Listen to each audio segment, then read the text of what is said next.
نحمده ونصلي على رسوله الكريم وعلى آله وصحبه أجمعين أما بعد فأعوذ بالله من الشيطان الرجيم بسم الله الرحمن الرحيم رب اشرح لي صدري ويسر لي أمري واحلل عقدة من لساني يفقهوا قولي السلام علیکم ورحمۃ اللہ وبرکاتہ۔ آج انشاءاللہ ہم سورہ نور کی جو آیت پڑھنے جا رہے ہیں وہ ہے آیت نمبر 27۔ تو چلیے سٹارٹ کرتے ہیں۔ یا ایہا الذین آمنو، اے لوگو جو ایمان لائے، لا تدخلو، تم نہ داخل ہو، بیوتن، گھروں میں، غیر بیوتکم، اپنے گھروں کے سوا، حتی، یہاں تک کہ، تستأنسو، تم اجازت لے لو، وتسلمو، اور تم سلام کر لو، علی، ان پر، اہلیہا، ان کے رہنے والے، ذالکم، یہ، خیرن، بہتر ہے، لکم، تمہارے لیے، لعلکم، تاکہ تم، تذکرون، نصیحت پکڑو۔ تو اس کا ترجمہ کچھ یوں ہے، اے ایمان والو، اپنے گھروں کے سوا دوسرے گھروں میں داخل نہ ہوا کرو، یہاں تک کہ اجازت لے لو اور ان کے رہنے والوں کو سلام کرو، یہ تمہارے لیے بہتر ہے تاکہ تم نصیحت حاصل کرو۔ اب یہ جو آیت ہے، یہ اتنی خوبصورت آیت ہے، یہ ہمیں پرائیویسی، معاشرت کے آداب، اجازت لینے اور اس کے ساتھ ساتھ دلوں کی پاکیزگی کا ایک نہایت خوبصورت اور عملی نظام پیش کر رہی ہے۔ تو میں اس کو تھوڑی سی ڈیٹیل میں آپ کو بتاتی ہوں، آج کے دور کے جو سینیریوز ہیں ان کی مثالوں کے ساتھ۔ اچھا، اس میں جو پہلی بات کی گئی ہے وہ کیا ہے کہ کسی کے گھر میں داخل نہ ہو، سوائے اس کے کہ وہ آپ کا اپنا گھر ہو۔ جب آپ کسی اور کے گھر جائیں تو کیا ہے کہ آپ کسی کے گھر میں یوں ہی منہ اٹھا کے داخل نہ ہو جائیں۔ اسلام جو ہے وہ پرائیویسی کو بہت مقدس مانتا ہے۔ یہ آیت بتاتی ہے کہ ہر انسان کی نجی زندگی احترام کے لائق ہوتی ہے، ہر انسان کی جو پرائیویسی ہے وہ اس کی رسپیکٹ کرنی چاہیے، اور اسلام تجسس یا تانکا جھانکی کرنے یا اچانک گھروں میں گھس جانے کو پسند نہیں کرتا، ٹھیک ہے۔ عام طور پر جو ہے وہ کچھ لوگوں کی عادت ہوتی ہے نا، کھڑکیوں میں کھڑے رہتے ہیں، دیکھ رہے ہیں کہ دوسروں کے گھروں میں کیا ہو رہا ہے، دوسروں کی چھتوں پہ کیا ہو رہا ہے۔ اگر کسی کی چھت جو ہے وہ اونچی ہے تو اس کو نیچے گھر جو ہیں جو نیبرز ہیں ان کے صحن نظر آ رہے ہیں، مطلب اس طرح ہوتا ہے نا پاکستان میں۔ تو اس چیز سے منع فرمایا گیا ہے، یہ تجسس کرنا، لوگوں کے گھروں میں تانکا جھانکی کرنا، اس کو سخت ناپسند کیا گیا ہے، پرائیویسی کو اہمیت دی گئی ہے۔ تو بتایا یہ جا رہا ہے کہ کسی کے گھر میں داخل ہوں تو اس کا مطلب کیا ہے کہ آپ اس کی زندگی میں داخل ہو رہے ہیں، ٹھیک ہے، کیونکہ انسان کا جو گھر ہوتا ہے نا وہ اس کا کمفرٹ زون ہوتا ہے، اس میں اس نے کیا پہنا ہوا ہے اس کو کوئی بادر نہیں ہوتا، وہ کیا کھا رہا ہے اس کو بادر نہیں ہوتا، وہ کیسے بیٹھا ہے کیسے اٹھ رہا ہے اس کو نہیں بادر ہوتا ہے، کیونکہ وہ اس کی ایک پرائیویٹ سپیس ہوتی ہے، ٹھیک ہے۔ تو اگر آپ اچانک سے حملہ کریں، اچانک کہہ دیں کہ ہم نے سرپرائز دیا تھا تو ہم نے سوچا آپ کو ملیں، تو نہیں، ایسے نہیں کرنا، ٹھیک ہے۔ جب آپ جائیں پہلے داخل ہونے کی اجازت لیں، ٹھیک ہے۔ یہاں پہ فرمایا نا کہ حتیٰ کہ اجازت لو، کہ ہر ایک اس طرح دوسروں کے گھروں میں نہ جاؤ، حتیٰ کہ اجازت لے لو۔ اور اجازت جو ہے وہ صرف فارمل نہیں ہے، قرآن نے لفظ استعمال کیا ہے تستأنسو، یعنی مطلب یہ ہے کہ آپ نے نہ صرف اجازت لی ہے بلکہ سامنے والے کو آپ نے اطمینان بھی دلایا ہے، اسے تیار ہونے کا موقع بھی دیں۔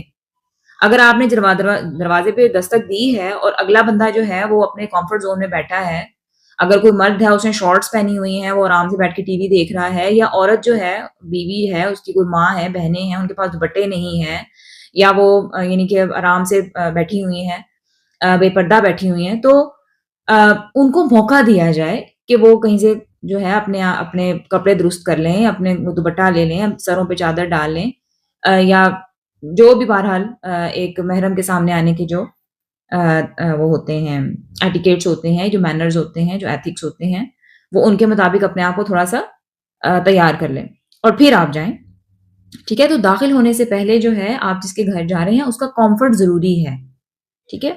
اس کے بعد کیا فرمایا، اور سلام کرو۔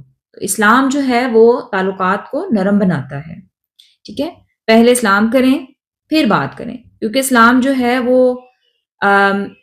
وہ کوئی ان نیسیسری جو خوف ہوتا ہے اس کو ختم کر دیتا ہے کہ اگلا بندہ جو آیا ہے وہ صلح صفائی کے ساتھ آیا ہے، مجھ سے کوئی لڑنے کے لیے نہیں آیا، ٹھیک ہے؟ تو اس کے دل میں کسی قسم کا کوئی برا اگر خیال بھی آتا ہے تو سلام جو ہے اس کو دور کر دیتا ہے، اور سلام جو ہے دلوں کو جوڑتا ہے۔ سلام ویسے بھی عام کرنا چاہیے۔ اگر آپ راہ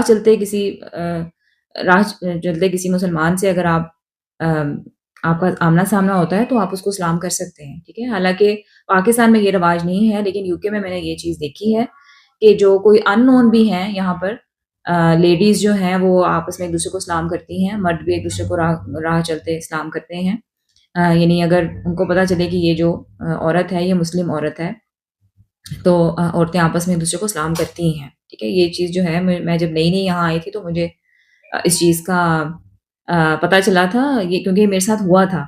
تو میں سڑک پہ جا رہی تھی، یونیورسٹی سے واپس آ رہی تھی، تو سامنے سے کوئی آنٹی آ رہی تھی، تو میں نے بھی حجاب کیا ہوا تھا اور اس نے بھی حجاب کیا ہوا تھا، تو آبویسلی اس کو پتہ چلا کہ یہ مسلمان لڑکی ہے، تو اس نے پھر مجھے سلام کیا، اور مجھے اس وقت پتہ نہیں چلا، میں اس کے سامنے سے گزر گئی کیونکہ پاکستان سے آئے تھے، وہاں پہ تو رواج ہی نہیں ہے، تو جب مجھے ایک دم سے خیال آیا کہ اس نے تو مجھے سلام کیا ہے، اور پھر میں نے واپس مڑ کے جب وہ ذرا دور چلی گئی تھی تو میں نے ان کو پھر وعلیکم السلام کہا، ٹھیک ہے؟ تو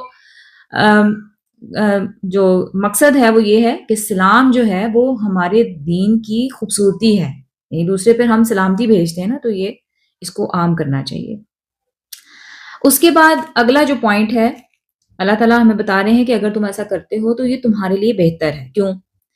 کیونکہ آپ بدگمانی سے بچتے ہیں، آپ کے تعلقات میں عزت آتی ہے۔ اگر آپ اچانک کسی کے گھر ہلہ بول رہے ہیں تو ظاہر ہے وہ آپ کے بارے میں برا بھی سوچ سکتا ہے نا کہ بھائی میں آرام سے بیٹھا ہوا تھا اور یہ اوپر سے آ گیا ہے، نہ اس نے اجازت لی، نہ اس نے بتایا کہ یہ آ رہا ہے، تو اس طرح ایک بدگمانی سی ہوتی ہے، دل میں کھچاؤ سا پیدا ہو جاتا ہے، تعلقات میں خرابی آتی ہے۔ تو اللہ تعالیٰ فرما رہے ہیں کہ اگر آپ اجازت لے کے جاتے ہیں، آپ جب جاتے ہیں ان کو موقع دیتے ہیں کہ وہ اپنے آپ کو تھوڑا پریزنٹیبل بنا لیں، اور آپ ان کو سلام کر رہے ہیں، آپ ان کے ساتھ نرمی سے پیش آ رہے ہیں، تو اس سے تعلقات میں بہتری آتی ہے، عزت ایک دوسرے کی بڑھتی ہے، دلوں میں ایک دوسرے کے لیے رسپیکٹ ہوتی ہے۔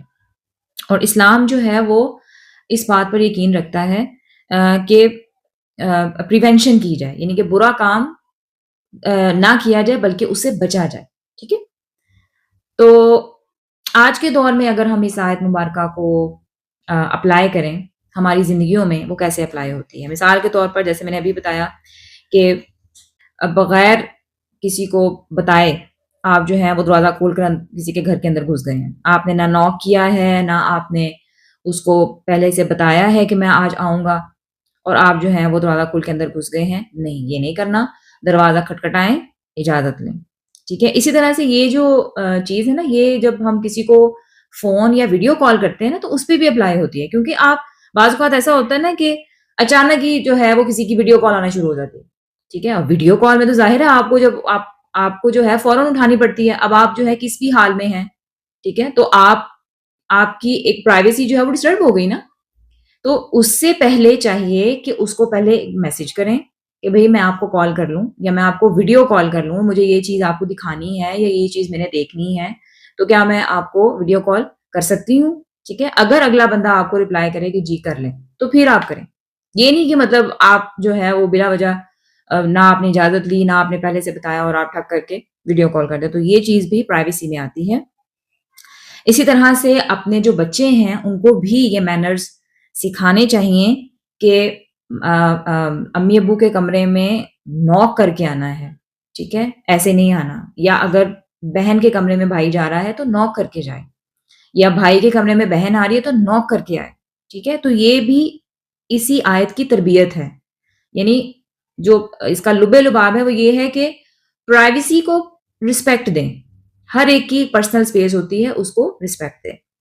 اس حوالے سے جو ہمارے پاس احادیث ہیں، رسول اکرم صلی اللہ علیہ وسلم نے فرمایا اجازت 3 بار مانگو، اگر اجازت نہ ملے تو واپس لوٹ جاؤ، ٹھیک ہے؟ کسی کے گھر آپ گئے ہیں، آپ نے دروازہ کھٹکایا ہے، نہیں جواب آیا، پھر دروازہ کھٹکایا، نہیں جواب آیا، تیسری دفعہ بھی نہیں جواب آیا تو واپس پلٹ جائیں، اور اس میں کسی قسم کا مائنڈ کرنے کی بھی ضرورت نہیں ہے، ٹھیک ہے؟ آپ نے اس کو بتایا تھوڑی تھا کہ آپ نے آنا ہے، اگلا بندہ جو ہے وہ نہا رہا ہے، یا اگلا بندہ جو ہے وہ نماز پڑھ رہا ہے، یا وہ گھر پہ ہی نہیں ہے، یا وہ سو رہا ہے، کچھ بھی ہو سکتا ہے نا، تو اس میں مائنڈ کرنے والی کوئی بات نہیں.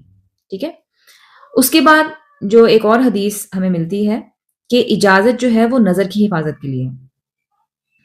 یعنی اگر آپ اچانک سے جو ہے وہ کسی کے گھر چلے گئے اور ماحول جو ہے وہ ٹھیک نہیں، جیسے میں نے ابھی پہلے آپ کو بتایا کہ بھئی بچیوں کے پاس جو ہے وہ دوپٹہ نہیں تھا، تو آپ کی نظر ان کے اوپر پڑ جاتی ہے، تو یہ بھی غلط بات ہے نا.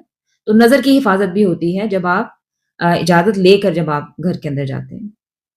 اور پھر جو اچانک جھانکنے کی جو ممانعت ہے کہ اگر اچانک گئے ہیں یا تاکہ جھانکی کر رہے ہیں، نبی اکرم صلی اللہ علیہ وسلم نے بڑی سختی سے اس بارے میں تنبیہ کی ہے کہ اگر کوئی شخص بغیر اجازت جھانکے، کسی کے گھر میں جھانکے اور اس کی آنکھ ضائع ہو جائے تو کوئی گناہ نہیں. یعنی آپ جو ہیں وہ کسی کے گھر کے اندر کو دیوار میں سوراخ ہے تو اس دیوار سے آپ اس گھر کے اندر دیکھ رہے ہیں، اور جو گھر کے اندر موجود ہے اس نے آپ کی دیوار پر آپ کے آنکھ پر کچھ دے مارا ہے کہ بھائی تم کیوں اندر میرے گھر میں جھانک رہے ہو، تو اس ماننے والے کو کوئی گناہ نہیں ہوگا، کیونکہ غلطی جو ہے وہ اس کی ہے جو جھانک رہا ہے بغیر اجازت کے گھر کے اندر. ٹھیک ہے. تو یہ سخت الفاظ جو ہیں یہ پرائیویسی کی اہمیت شو کر رہے ہیں ہمیں کہ جو پرسنل اسپیس ہوتی ہے یا جو پرائیویسی ہوتی ہے وہ کتنی ضروری ہوتی ہے. بعض بار ایسا بھی ہوتا ہے کہ ہم اپنے فون پہ کوئی چیز جو ہے وہ کسی کو دکھاتے ہیں، کوئی پکچر، کوئی بھی ایسی چیز، اور لوگ جو ہیں وہ پھر گیلری میں ادھر ادھر سوائپ کرنا خود ہی شروع کر دیتے ہیں. بھئی آپ کو جو پکچر دکھائی ہے آپ صرف اس کو دیکھیں، آپ ادھر ادھر کیوں جا رہے ہیں؟ تو یہ بھی اسی میں آتا ہے. ٹھیک ہے. تو یہ آج کل بہت کامن ہے. تو یہ بالکل ان ایتھیکل ہے، یہ بالکل مینرز کے خلاف ہے. اسلام بالکل اس کی اجازت نہیں دیتا، اس کی ممانعت ہے. ٹھیک ہے. تو یہ بہت ہی ایک میں کہوں گی کہ آج کے دور کی ایک بڑی ایک ایسی آیت ہے جو کہ بہت زیادہ ہی اپلائی ہوتی ہے آج کل کے دور میں. تو یہ تو خیر ہر دور میں ہی ہوتی ہے، پرائیویسی تو ہر دور میں ہی انسان کی رہی ہے، لیکن آج کل کے دور میں سوشل میڈیا کا دور ہے تو اس میں بہت زیادہ جو ہے یہ چیز اپلائی ہوتی ہے.